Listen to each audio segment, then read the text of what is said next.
Welcome back. You're watching Morning Express. Reactions over the recent partial cabinet nominations continues to elicit mixed views from leaders across the country.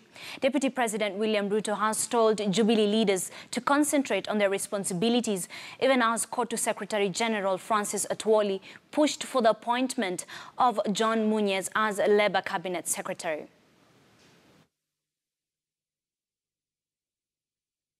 President William Ruto seems to be targeting political windbags over the cabinet nominations, despite being absent and silent over the partial appointments announced by President Uhuru Kenyatta last week. He instead advises his party to focus on delivering their pledges while giving the president space to perform his duties. So kwa hivyo nataka kushukuru Kotu Secretary General Francis Atwoli has thrown his voice behind the appointment of the new look cabinet. He has shown support for former Turkana Senator John Munyes, saying he best fits the Labour docket, while lobbying for Interior Cabinet Secretary Fred Matiang'i to be positioned in the education sector. I have thanked your young man called Matiang'i na apatiwe wizara ya education. Hiyo ingine hiyo ya internal security watafutie Tobiko or somebody else or former police officer. Elsewhere, a section of leaders in Turkana County have also expressed their gratitude over the nomination of John Munyes for a cabinet position.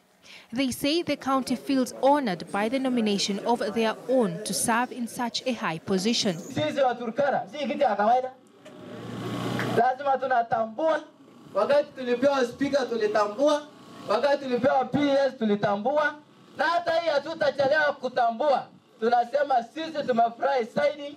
And in Laikipia, a section of local leaders commended the move by President Kenyatta to reshuffle the cabinet, but urged him to retain son of Laikipia, Devolution Cabinet Secretary Mwangi Kiunjuri, arguing they tremendously supported President Kenyatta in his re-election bid. Laikipia, we gave him 90% of our votes.